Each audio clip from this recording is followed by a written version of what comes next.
Good morning, and welcome to this week's edition of the Construction CPA's Coffee Cafe. I'm the Construction CPA, Lisa Raish.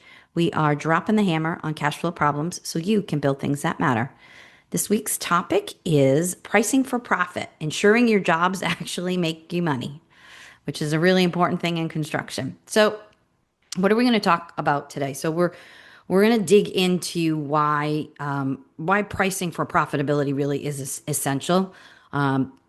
Many businesses, not just clients that we come in contact with, they're busy, but they're not necessarily profitable with those jobs that they're doing. They just have a lot of busy work. So we want to help you dig into that, and so we're going to learn a little bit about kind of what you need to know. So the first thing is you need to understand your true job costs. So what exactly does that mean? So what are your true job costs? It's your direct labor, your team members who are out on the site. How much are they costing you? Their total wages, payroll taxes, any benefits they may have, 401k, health insurance, or comp plans. Some of them maybe have comp plans to help reach certain budgeted goals on projects or finishing projects early, etc. So, what does it truly cost for you to have the team members that you have out on the job site? Then, what are you spending on your materials and your subs? Now, some of you don't necessarily have direct team members on site. You're using more subcontractors. So, you want to know exactly what you're going to spend on those subs and the materials on your project. And then other costs, which sometimes don't necessarily get considered we don't really think about, but what are you spending on equipment that you're using on those jobs?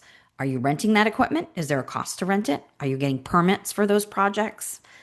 Things like that. Those are all true costs that go into your actual projects. So, kind of common mistakes that people do a lot of times is they're doing time tracking, but they're not doing accurate time tracking.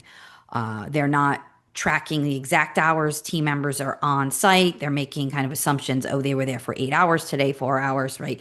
Not actually tracking directly when people are on site because you're driving true dollars based on when they're on site. Most of the time, a lot of times people don't consider waste. So you're going to have material waste just because you ordered so much doesn't necessarily mean you're going to use it all. Are you ordering too much? Are you not ordering enough so that you're scrambling after the fact to maybe get a little bit of that material, which now costs you more money because maybe you're getting a small portion of it instead of that large delivery that you received previously, or you're trying to get it today because you need it today. So you're paying extra to have it delivered kind of real time. So those are things that you don't really necessarily think about, but you want to consider them in your actual costing because there's going to be some level of waste, some amount to have it delivered, or if you're not having it delivered, you're having a team member run off to go and pick it up, right? Those are all things that you don't think about when you're actually calculating and determining your pricing. And then there's also there's a lot of just recurring expenses that happen in a lot of these business that we just don't think about. They kind of maybe happen a little bit not so much in the foreground, like materials and subs and actual team members. Those are the things that we kind of just forget about. And so commonly those are things that you want to really, really think about is tracking the correct time, thinking about the waste you're using, and really, are there minor, small, little reoccurring things that you just didn't calculate into your numbers at all? So how can you actually improve your job cost accuracy? So more and more companies now are using a software product. It is a lot easier to track your costs that way. If you are using a spreadsheet, it really needs to be a very detailed spreadsheet. So that's the actual side of it because you're going to start to use that actual information on past projects to determine how accurate in your costs that you were when you actually bid out on that project and then developing out your next set of costs. So we do recommend if you have the ability that you use some type of software product. It is a little bit more time efficient than a spreadsheet can be, but a spreadsheet does work. You want to track your costs in real time. You want to track the costs for last week. What, your team members worked on those specific jobs, the hours, again, all the costs associated with it, kind of in that real time. You don't want to be lagging 3, 4, 5 months down the road when the job is, again, a ways in, or maybe the job is completely done. You want to really be doing it kind of real time, and not just after completion, because there's not really a lot you can do about it at that point. And then the last is you really need to involve your project managers in this tracking. They need to be responsible for whatever projects they're working on so that they understand the costs associated where it's not just living, say, with the owner. It lives with the person who is actually managing that project and can see as the costs are coming in real time, whether they're over or under, or there's something that they didn't consider, so that it wasn't even in the original bid, right? Those are things that you want to have that supervisor level managing and tracking the job costing and being responsible for that job that they're working on. So there are a couple of different strategies when it comes to allocating your overhead. So, and that's the one item that I think in many cases is almost not even considered at all. So sometimes we forget about the equipment that we're using on the jobs, or the equipment we rented on that job, or maybe the permits associated with that job. But what is overhead? Well, overhead are going to be your indirect business expenses, right? That's going to be the expense for your rent, right? The office, the rental office that you have. Maybe you have an admin person working who's paying bills for you, or who is doing the scheduling for your team members on what projects they're going to work on. Or we've talked about software, right? More and more of us are spending more on software in our businesses. Insurance, right? You're going to have a liability policy. You're probably going to have insurances on the equipment, the trucks, et cetera, that are going to those projects. So kind of what is your overhead costs? You really need to consider those in. And those are the ones that in most cases people don't consider at all. We don't think about kind of the operational or the, operational overhead, those costs when we're considering, when many are considering and they're doing their bidding and their pricing, they're not thinking about those at all. So we really want to pull those into our numbers. You need to include them in your numbers, because it's not just the direct costs to do a project, it's the overall operational expenses to run the entire business. So if you're only thinking about the direct costs, the materials, the labor, the subs, then in the end, you're probably going to be losing money on your projects, because you're not thinking about the person in the office working, the insurances that you're spending money on, the software that you've purchased, right, for all of the different tools and things that you're using in your business. That once if you don't consider all of those, the job itself might be profitable, but at the end of the day, the business itself may not be profitable. So you really need to consider those when you're developing out your bidding, your pricing, your quoting, whatever you want to call it, kind of that, what it is going to cost for you to do this project. So there are a couple of different allocation methods that you can use. So you're basically taking an aggregate of all of those indirect costs, right? So what are you going to do? Do you take a flat percentage? Do you take 1%, 2%, 5%, right? Again, there are different methods that they'll get you to the same place, but some might help you get a little bit tighter on the numbers. Others are just a really kind of overarching number. Excuse me. So another option for when it comes to allocation is you can actually take an hourly burden rate. So what are you doing with that burden rate? And that burden rate really it's the overall cost associated with all of those things, all of those expenses, all those indirect expenses. And we're spreading them over the hours that are associated with your team members, right? The total hours associated with it, associated with the project. And we're spreading that cost over those hours. So your burden rate will change as your costs change. So it's something that you want to think about. You want to consider the fact that your burden rate may actually change year to year. It may not be wild changes, but there might be small changes. And those small changes could ultimately affect your profitability on a project. And then the last is you're going to be more of like a cost per project approach. So you may find that, some projects may have a little bit, may have more costs associated or indirect costs associated with kind of managing them than others. So you may allocate a larger portion or a larger percentage of those expenses to those projects versus saying, oh, kind of it's that flat rate across all of the projects. So, like anything else we always talk about pretty regularly, best practices, you really need to be regularly reviewing your numbers and updating your numbers. Same thing with the job costing. You're regularly reviewing them, you're keeping them up to date, real time. You need to have up to date numbers because if they are not, then you're using older numbers and applying them on new projects and therefore potentially running into profitability issues where a project, let's just say at the beginning of the year, might be profitable, but if you're still using the same burden rate at the end of the year and costs have changed, now you've got a project that was bid on or quoted on later in the year and is not no longer profitable or isn't as profitable as they were at the beginning of the year because you just didn't consider the fact that the numbers had moved. And you really need to find the best method that aligns with your business or the type of projects that you're doing.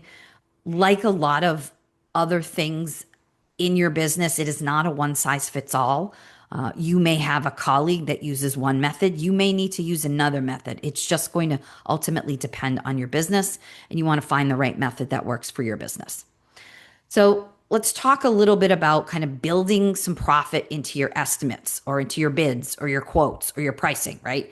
Let's kind of build that profitability in there. Let's consider all of the costs, not just the direct costs on that project. So we hear a lot on our side, like profit sometimes for people is a dirty word. They think of profit as being this bad thing, this we're taking away from other people because we're profitable. And that's not really the case.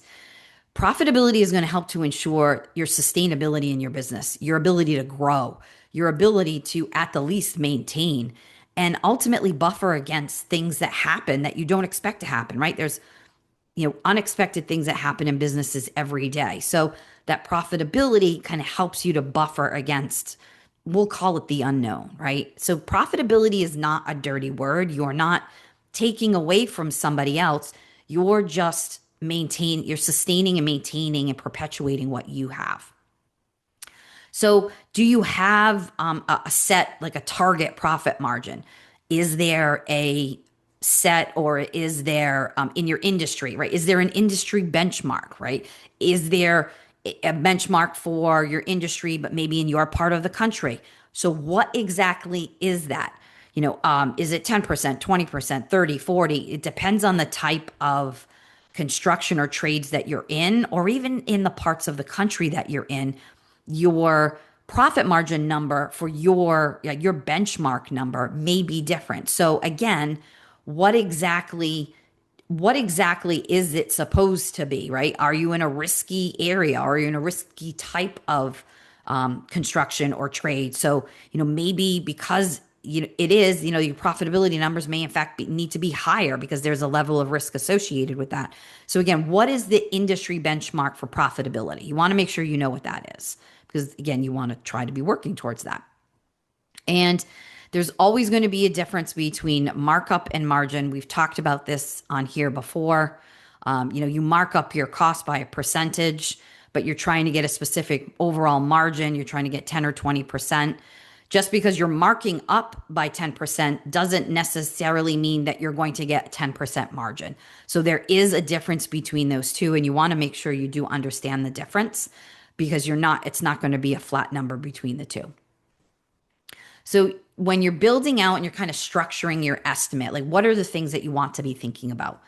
So it's going to be your costs, right?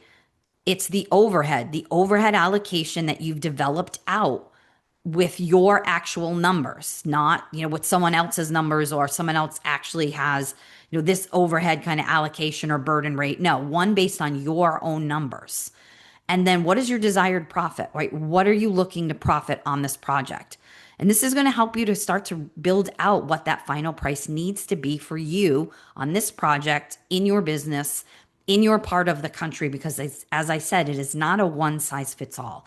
It's not everyone does it this way and it's always like this. No, it's going to vary. It's going to vary in many cases, region to region. So if you're in certain parts of the country, the pricing is going to be different because it's just, again, you get to the coasts, it's going to be more expensive on the east or the west coast versus in the center of the country, right? So those are things that you really need to think about. And like one thing that I would absolutely recommend is make sure when you are presenting your estimate, your bid, your quote, whatever it is to your customer, make sure it is professional looking and clearly breaks down what the costs are. We see it too often where someone gives a one-page bid, this is the amount with nothing else, and it doesn't really tell anyone what exactly they're getting out of it. So again, your customer does not need to know all of your numbers and how you got to those numbers and what your profitability is, but you really need to break down as to what they're getting, especially when you're working with those, we'll call it the residential, those the homeowner. The homeowner doesn't understand the construction industry. So you have to help them understand what it is that you're doing. If you give them a quote, I've gotten them. I remembered very clearly on my home. I had gotten, it was basically a little handwritten thing. It was one of those in the olden days you handwrite, had the carbon underneath, right? So they had a copy. I got a copy. It was handwritten, had my name and a dollar amount and nothing else on it. Told me nothing else other than like I was having this one thing done. So, explain a little bit about what you're doing. Again, they don't need to know all the minutia of where the costs are, but explain exactly what they're getting throughout the process, especially when you're working with that kind of, I'll call it the homeowner, that residential owner who isn't necessarily familiar with construction.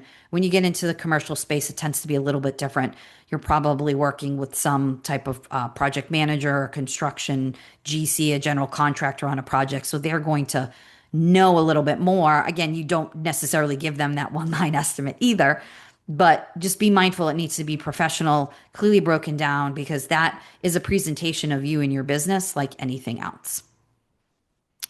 So, just to recap what we talked about this morning, you want to make sure you know your costs. You want to make sure you're going to cover your overhead and you want to price for profitability. What do I want to profit on this project or these projects or this year? And if you guys have any questions, please feel free to reach out. We always love to hear from you. As always, have a wonderful day and we'll see you next week.